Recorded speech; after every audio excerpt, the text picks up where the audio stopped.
The authorities seized the opportunity.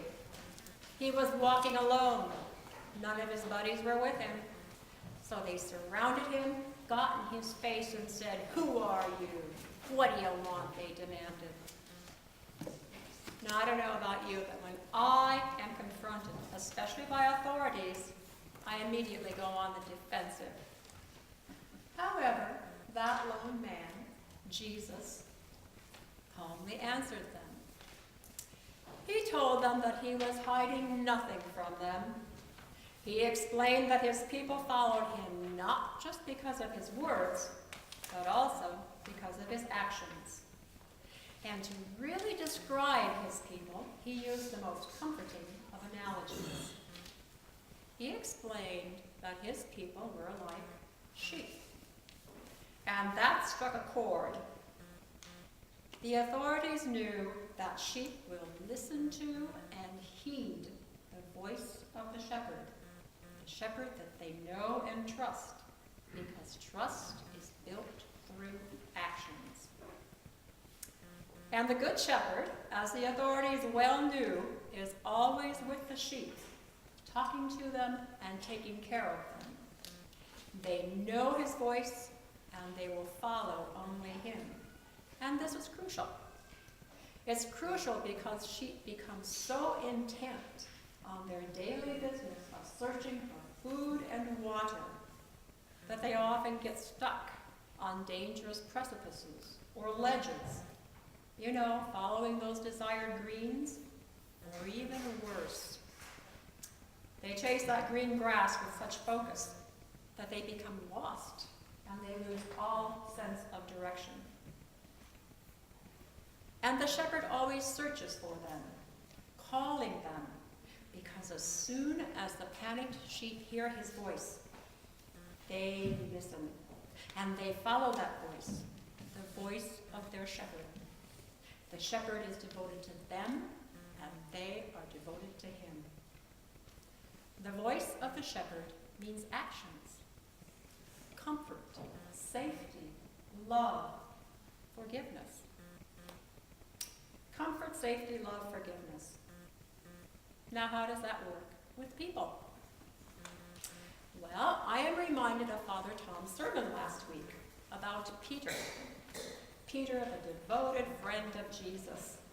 And when Peter realized to his horror that when Jesus needed him the most, Peter, denied Jesus. Not just once, but 3 times. And then Peter wept bitter tears and he ran. He denied Jesus. And days later, he heard a voice calling him, a voice he thought he would never hear again, the voice of Jesus. Now, isn't that amazing? Peter had lost his way, big time, and he had denied ever knowing Jesus. Jesus, who is one with the Father. And Jesus was calling to him, Peter the denier, what to do. Should he run again like he did before, because his shame is just so great and so overwhelming? Or should he listen? Listen to that beloved voice and follow. Well, this is the moment of truth. Is he really and truly one of those sheep that Jesus calls his own? Will he listen? Peter, as Father Tom told us, made the choice to listen to the voice of Jesus and to heed the voice of Jesus. He trusted the voice of the Good Shepherd, and Jesus forgave him. Peter was forgiven because God's love is so enormous and unconditional that he would forgive even Peter. Then Jesus did the most amazing thing. Jesus trusted Peter. Peter, of all people, with his sheep. Feed my lambs, feed my sheep, Jesus told him. And then today we read again about Peter. And again there is urgency, there's running. And this time men are running to Peter for help. And Peter jumps right up, and then he hurries with them to Lydda. Peter listens to the weeping, wailing women tell him about their friend Tabitha. Tabitha, who was devoted to the care of the poor. He listens to his stories about her relationship with Jesus, her love for the poor, her devotion to God. He comforts them, and then he leaves. He moves on to stay with Simon the tanner. Simon, a man who was among the lowest of the socioeconomic class because he handled and worked with dead animals. And as a result, he spunk to high heaven. And he was forced to live outside of the town because of that repellent stench and his repellent job. Literally, he was an outcast. Good, decent people didn't want to be near him. But Peter chose to hang out with Simon, Simon the repugnant. Now here's the question. How did Peter change from that stumbling, bumbling, faltering man into a man who lived compassion and love? He lived compassion and love not only for those devoted to Jesus, but also to those who were rejected. You know, the outcasts. What had transformed Peter? What transformed Peter was action. The action of the grace of God. Grace transformed Peter, and that's the good news. Peter listened, and he changed his actions, and he changed his life. And that is the good news. All we have to do is listen to the voice of Jesus and heed his words, like Peter did. No matter what we have done, God will always call for us. He will always search for us because of his unconditional